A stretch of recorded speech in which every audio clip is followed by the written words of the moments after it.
Coming up this week on Talk with Audrey, Megan Murphy is a successful magazine editor, author, and on-air personality. She was also at high risk for developing cancer, specifically breast cancer. She joins me today to share her personal story and explain why she underwent genetic testing. Breast surgeon Dr. Katharine Yao of the American College of Surgeons, ACS, has information about how new standards from the ACS can help women take charge of their health to receive the best possible care. Brandi Britton is a career workplace expert for Global Talent Solutions and business consulting firm Robert Half. She has details from their 2024 salary guide that reveals the top hiring and salary trends impacting today's workforce. There's a new survey from Accenture that shows that most CEOs lack confidence in their organization's ability to protect against cyber attacks. Valerie Abend is the global cyber strategy lead for Accenture, and she has details on the cybersecurity survey and tips on how CEOs can make improvements. HGTV's Chip Wade has tips to help us refresh our homes this season, and it's all coming up this week on Talk with Audrey. Insightful, intelligent, and inspiring conversations and information to help you improve the quality of your life. It's all about the business of living. I'll be right back. Welcome back. Megan Murphy is a successful magazine editor, author, and on-air personality. She was also at high risk for developing cancer, specifically breast cancer. Megan's mom is a two-time breast cancer survivor, and her father passed away from pancreatic cancer. She also has dense breasts, making it more difficult to detect cancer. After a breast cancer scare herself, Megan decided to take action and undergo genetic testing to get a fuller picture of her risk. She's a previver, and she joins me today to share her personal story and explain why she underwent testing and the subsequent surgery. Welcome. Thank you for having me, Audrey. My pleasure. Megan, even though I already told your story, let's hear it again. Now, this is really fascinating. So you've always worried about your risk of a breast cancer diagnosis. Absolutely. So my mom is a two-time breast cancer survivor, and my family history of breast cancer is extensive. Nearly every woman on my mom's side of the family has had breast cancer or is currently undergoing treatment for breast cancer. My father passed from pancreatic cancer. We just have a lot of cancer in the family. And because my breasts were so dense, as diligent as I was with my screenings, I was always in fear. I would have, a mammogram, then I would need a follow-up sonogram, then it would go to a breast MRI. And then ultimately they did find a lump. I had it biopsied on like a Thursday or a Friday, held my breath the entire weekend in fear. And then by the grace of God, found out that it was benign on a Monday. I'm a mother of three. I've been so impacted by cancer. So this was hard. It was really scary and really hard. And it was in that moment that my breast surgeon looked at me and she says, we need a full picture here. We need to know what we're dealing with. Are we going to be doing this every 3 months, every 6 months? What are your actual risk factors? And so that's when we turned to Invitae and we did some genetic testing. I found out that I had a change in the DNA of my CHEK2 gene. And I think this is important, Audrey, because I think a lot of people know about BRCA1, BRCA2. We've heard of those gene variations. There's not as much knowledge about the CHEK2 gene, which also increases your risk for breast cancer. And for me, when I sat down with the genetic counselor and we looked at all of these risk factors, the family history, the dense breasts, my recent scares, and now this CHEK2 variation, there was no choice for me but to be as proactive as possible to live long and strong for my 3 kids. And so I did make the decision a year ago this month to have a preventative double mastectomy. Wow, that is so worth it. I mean, it's like the risk and the worry and all the time constantly had to have been overwhelming. So you made that decision. Oh, it was incredibly overwhelming, that hanging over you. And I had a little bit of PTSD from having my mom's diagnoses and my father's diagnosis and going through treatments and cancer and loss with my family. It was a lot. Right. And then that decision to have a double mastectomy so that you could be a previver versus a survivor. Yeah. So in the breast cancer community, we refer to previvors as someone like me who's preventatively, proactively had a double mastectomy to dramatically decrease our risk for breast cancer. Someone like my mom is a survivor. Previvors are people like me who were proactive. Megan, how long did it take you to make that decision? I'm very lucky to have a loving and supportive husband. He was sitting with me with the genetic counselor. His mother also had breast cancer. We lost my father-in-law to kidney cancer. We've been so affected by cancer that we both kind of looked at each other and said, you know what, you're otherwise healthy. Let's do this. And it was a very quick decision. I also like to say I'm a magazine editor, so I'm incredibly decisive by nature and training. And once I make a decision, it's onward. But for me, it was just the real litmus test is, what do I want to say to my children? Do I want to say to my children, mommy has breast cancer? Don't worry, I'm going to be okay. Or, you know what, mom's getting this surgery to make sure I never, ever have breast cancer. And the conversation that I wanted to have with my 3 children was, mommy's doing this because she's really wants to prevent breast cancer. And that really made it so clear and so easy to me. And I'm forever grateful to science to be able to have science on my side, thanks to in vitae and genetic testing.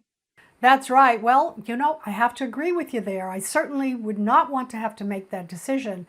But I've got to tell you, worrying about the risk and just having that genetic history, I probably would have made the same decision myself. So again, the opportunity to talk with you today, and I'm sure that women are saying to themselves, well, let me go get tested. Let me find out what my risk level is so that I don't have to be a survivor, but I can be a previvor. And I know that you're going to inspire a lot of women, Megan, to take better care of themselves too. Thank you, Audrey. And I say, like, talk to your doctor, have these conversations. And if you want to learn more, you can go to invitae.com, and that is invitae.com.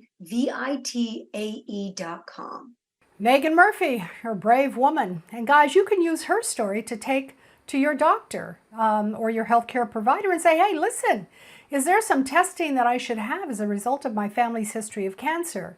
And in Megan's case, as she told you, it's quite extensive, but it probably doesn't have to be as extensive for you to be at risk either. So, like I always say, informed's empowered.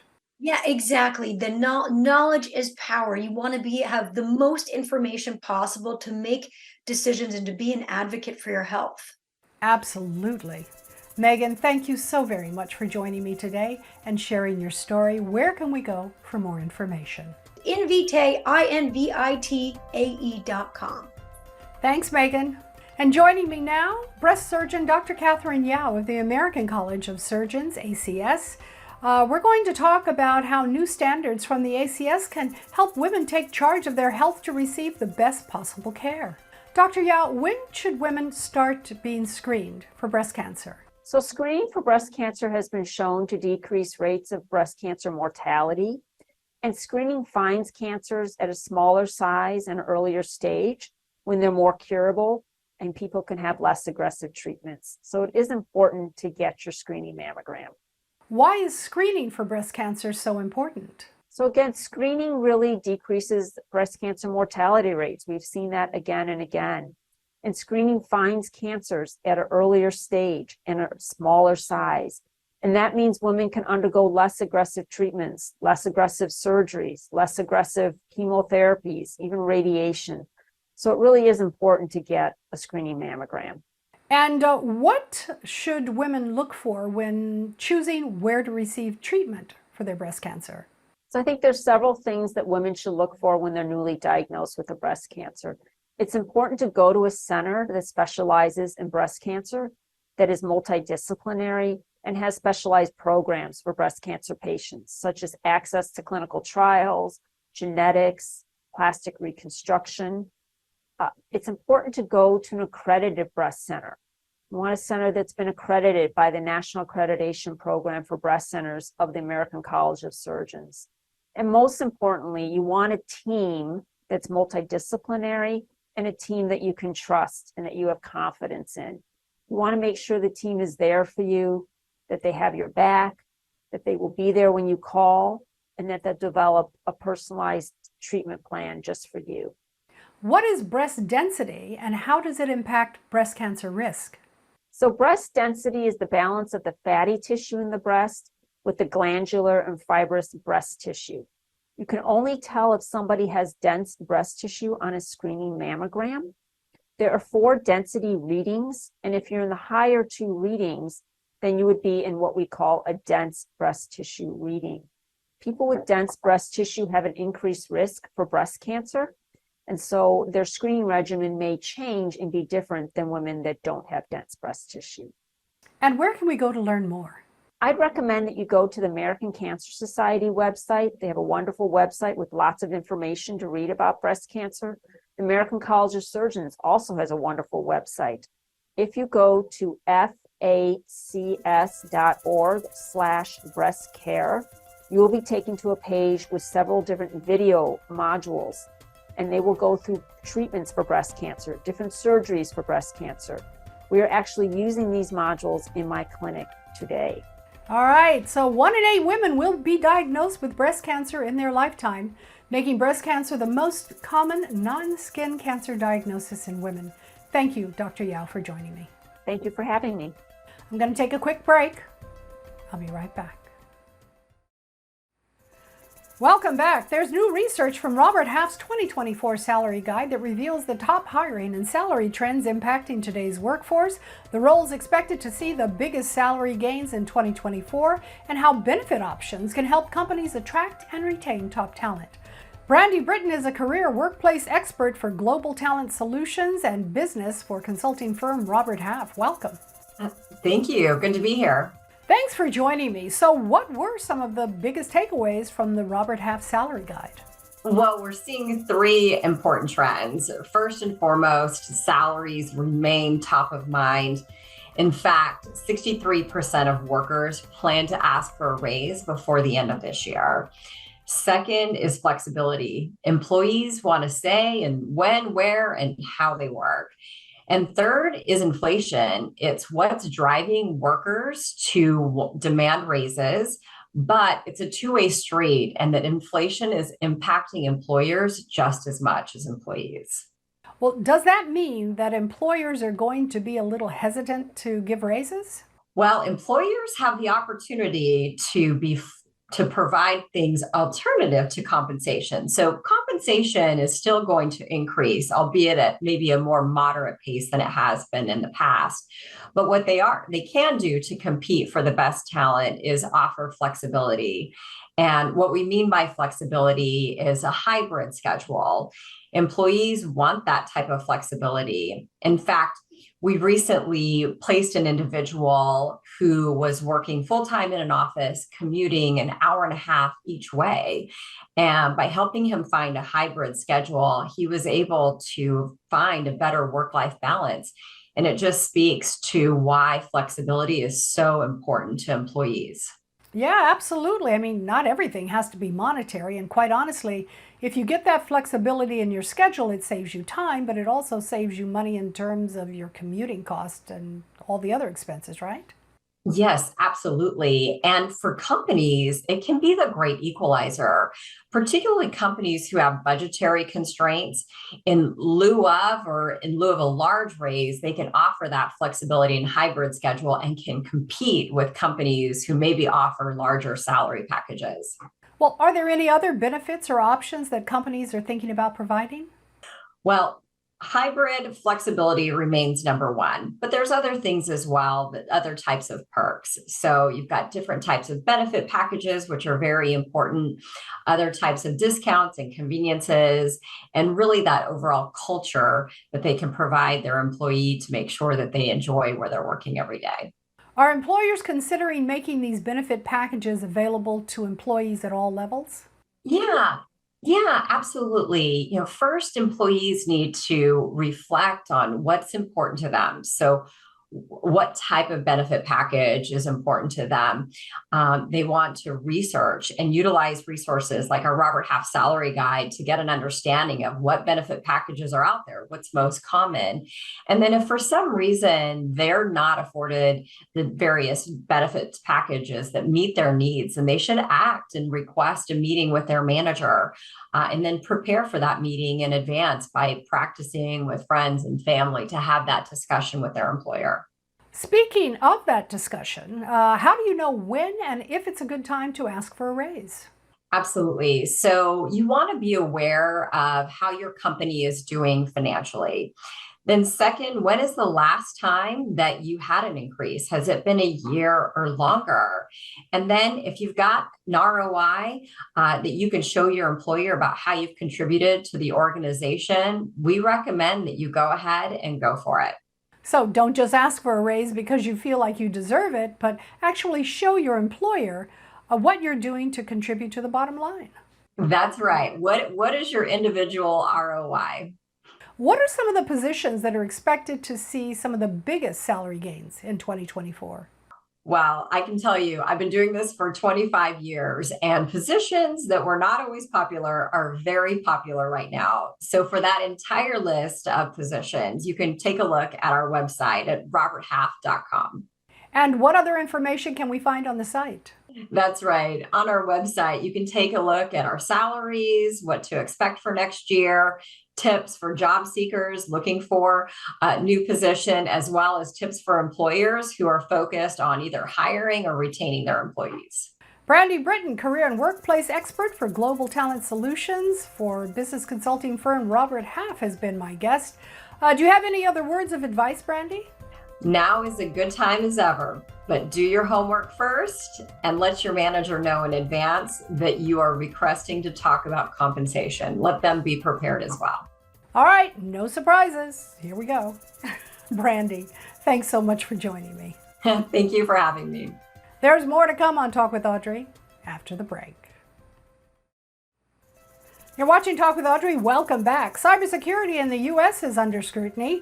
CEOs are fully aware of the threats to their business from cyber attacks. Yet a new survey from Accenture shows that most CEOs lack confidence in their organization's ability to protect against cyber attacks.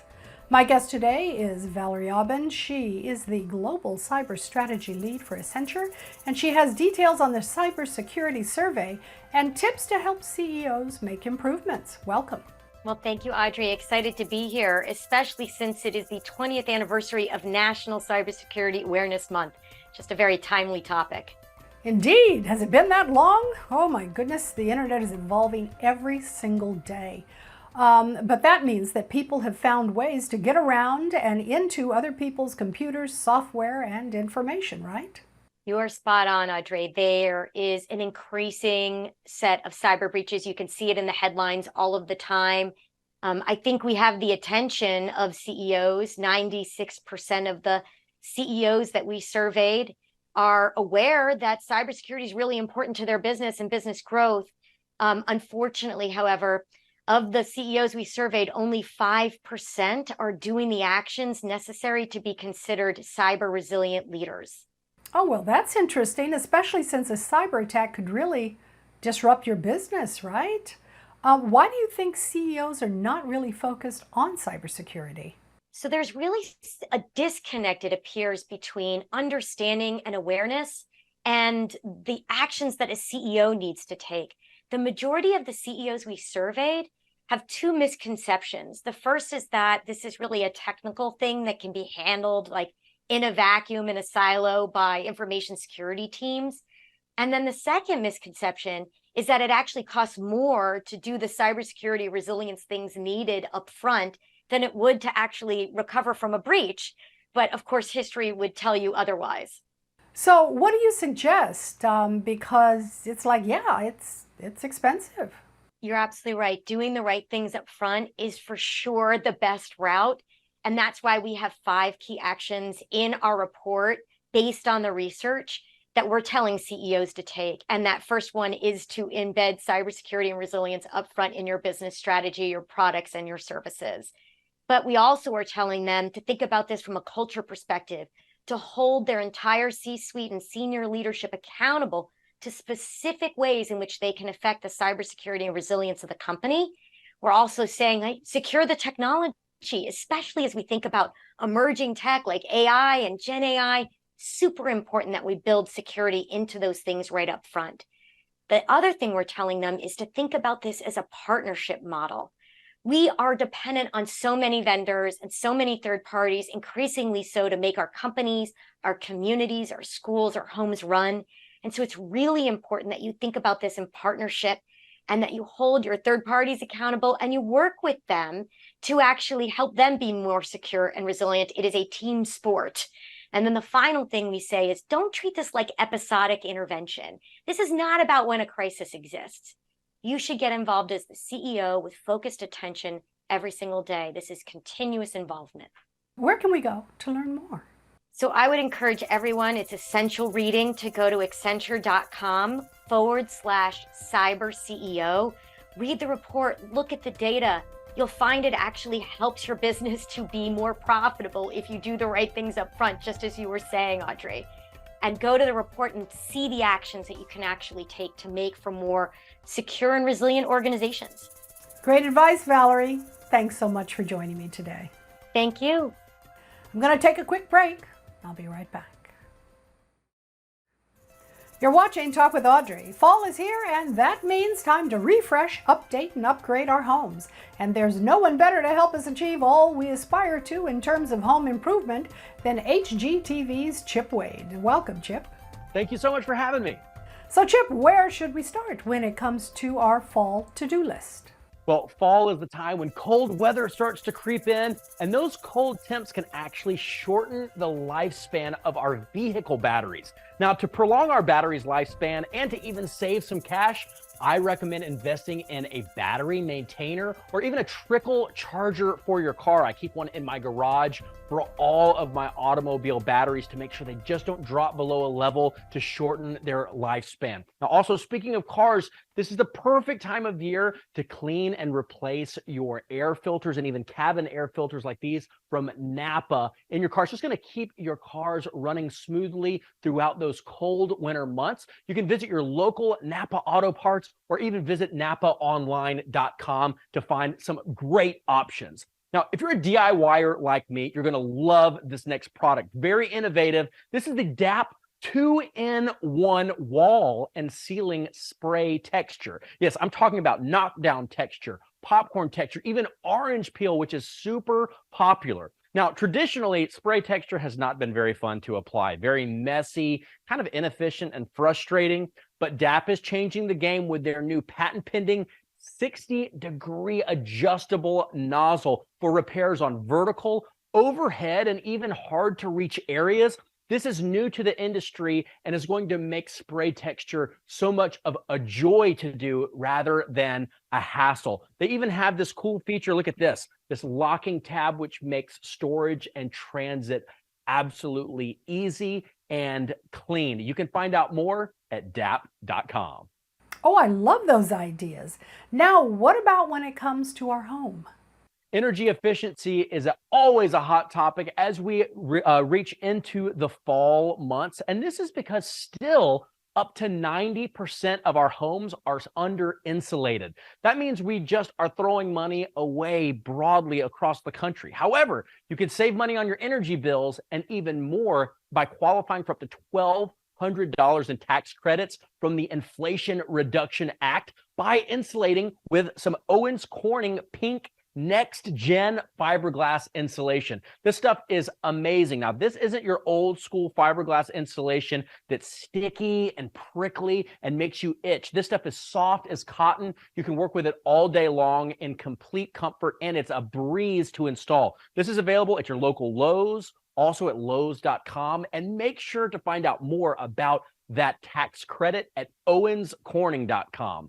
All right, last up, fall also means football season. We all have game day at the house for our favorite team. Lowe's has now partnered up and has NFL licensed Valspar paint colors for all 32 NFL teams. That's right. It's going to make game day amazing by updating and just kind of creating that vibe in your house. They also have all the coordinated colors for your teams with interior decor like chairs and blankets and coasters and side tables, the whole nine. They're calling this the home team partnership with players like Dak Prescott and so many others. Make sure to find out more about all of these products at lowes.com/home team. Great stuff, Chip. Where can we go for some more information? I've got all of these products and more on my blog at wadeworkscreative.com. Good luck this fall and enjoy football season. And that's it for this week's show. I'm Audrey Adams. Join me here next week for more insightful, intelligent, and inspiring conversations and information to help you improve the quality of your life. It's all about the business of living. I'll see you next week.